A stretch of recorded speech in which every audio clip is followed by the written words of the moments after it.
Hi, I'm Kara O, and this is another edition of Lip Smack and Love, and today is Singles Saturday, and I have my cohort here. He's become a cohort. I've had him on so many times. Jonathon Aslay. His website is relationshipconfidant.com, and I had to kind of talk him into this topic, but it's commitment. You know, the whole thing about commitment, and I know that's what women want as quickly as they can get it, and I have, I talk in my book. Yeah. I talk about for a man, it's not a romantic thing. It's not a like, oh, this is so wonderful. It's a nuts and bolts decision to commit, in particular to marriage, because it has to do with the responsibility. He looks at it as, I'm going to take on these responsibilities. Absolutely. To go into a committed relationship. And, women want the commitment. At the very least, they should not have sex with a man when they're dating without the commitment, which is different than committing to marriage, but the commitment, the promise that you're not going to have sex with anybody else, you're not going to date anybody else. I think a woman that does it, just like, assumes is stupid. I'm sorry. She's stupid. She needs to know. And then you still don't know. Well, because you can lie. It's absolutely true. It's about being in a social monogamous and intimate monogamous relationship. That is a commitment. Yes. Okay. Now, is that a commitment on paper? No. Is that marriage? No. Right. But obviously, not obviously, but you should want that sort of commitment before you get intimate with a man. Yeah. And so that's one form of commitment. Right. Other forms of commitment are you're in a relationship where you know that you're going to lead towards marriage. Mm-hmm. You're going to lead towards some sort of commitment or long-term perspective with somebody. And as we were thinking about this, I was thinking of something we talked about earlier, is that, not an earlier episode, we were talking outside. I think, remember I said, men have what you want, and that is you want our commitment. Okay, right. And I thought about that a little bit more. You have what we want, your bodies. Right. Okay. Right. So and really, that's really the dynamic. I hear this with my clientele all the time. Is they're looking for us to commit. And Kara, you said it so right. Commitment is responsibility. Yes. It's a promise. And oftentimes I've been thinking about this for myself and even the men that I talk to in the locker rooms and the gyms and the clubs and things like that. Is that it's really a promise that I'm going to live up to something for the rest of my life. And we're like, do we even know that's what we want to do? Right. So sometimes giving a commitment is that we just come from a place where we don't know. Women think of it as like, well, we're in love. He should just want to commit. Right. And even when we talk about monogamy, is that for men to be monogamous is the hardest thing we'll ever do in our lives. Believe it or not, we don't instinctively, in our bodies, biologically, want to be monogamous. I think there's only two creatures. I think the penguin mates for life and the black widow mates till death. Well, the bald eagle, I heard lately that not the bald, I don't know if they have to be bald, but the eagle mates for life. Yeah. But we men, we don't mate for life. No, I think it's unnatural. Yeah. And so for us to be monogamous, it's actually a conscious choice. Yes. It's not an instinctive choice. So, and again, I'm not suggesting even that, that, yes, do we fantasize about other women, even when we're in a committed monogamous relationship, where we truly love the person we're with. We might fantasize, but we don't act upon it. Right. But trust me, it's an urge that we have instinctively in us. Yeah. So for us to be in a committed monogamous relationship, and again, I think about this, is when a man gives you his promise, and he's going to stick with that promise, just like the wedding vows. I promise to love, honor, and cherish till death do us part, whether sickness and health. That's a huge responsibility. It's not a lovey-dovey, airy-fairy, romancy, schmancy kind of a deal. It's like, whoa, to the guy.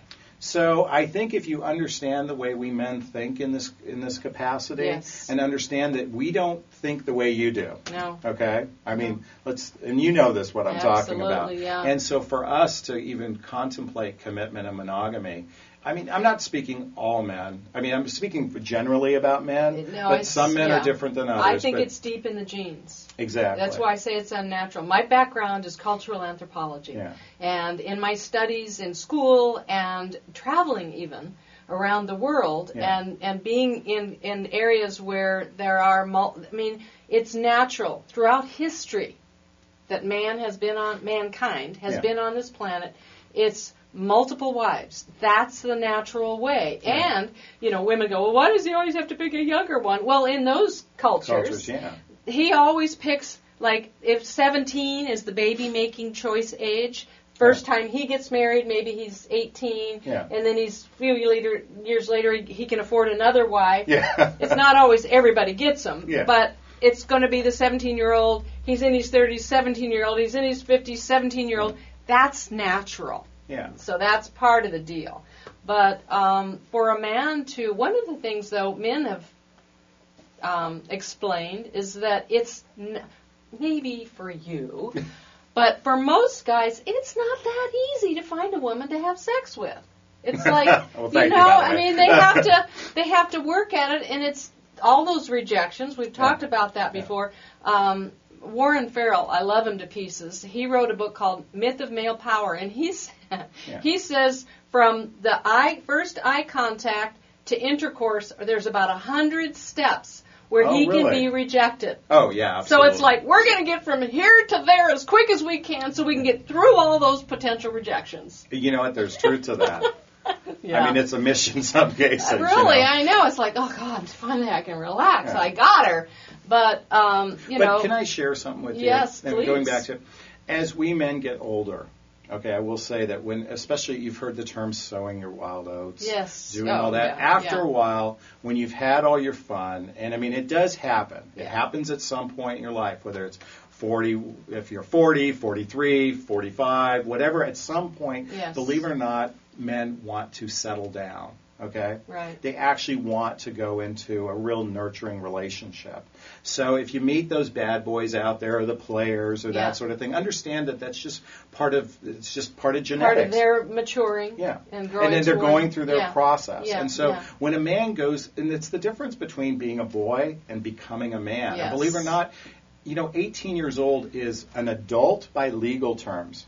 But I look at my young boys and I think, when they're 19 years old, they're going to be a 1-year-old adult when they're 19. Yeah. And I think a man has to be... That's a good way to put it. I actually, because I'm looking at my 13-year-old son. He's a great kid and everything, but he's unaware. So 5 years from now, is he going to be, all of a sudden, we view him in society as an adult. Yeah. When he's 19, he's a 1-year-old adult. He's had 1 year to experience life on his own. Yeah. So I oftentimes say, look, a man doesn't really know who he is until he's an 18-year-old adult.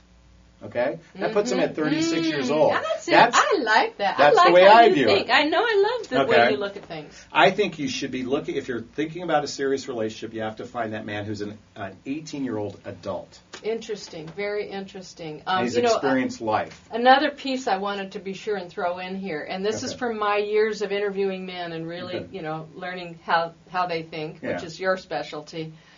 Being a man, that helps. But you're a thoughtful man. You're an introspective, thoughtful man. You've paid attention. Is that men have told me, and this almost brings tears to my eyes because it's so sweet, they like sex better when there's love. Oh, without a doubt. And that's really important. Yeah. And if you can, one of our earlier videos on the 6 types of men, if you can find the man who's in joy, he's in a state of joy because you make him feel so good, because you're a happy, glowing, beautiful woman, he's much more likely to stay monogamous. There are those that are going to cheat no matter what you're doing. But if if he gets to stay in joy and he's thrilled that you're the one in his life, and you are giving him blowjobs once in a while. We talked about that earlier. We'll talk about that. That doesn't stop at the altar. You got a happy guy. Yeah, absolutely. When we're in a state of joy, we'll be committed and monogamous for the rest of our lives. That's right. Ooh, this is good stuff. I'm so glad you've come on board here. So that's it for today. I'm Kara O with Jonathon Aslay, and we wish you lots of lip smack and love. Mwah. Mwah.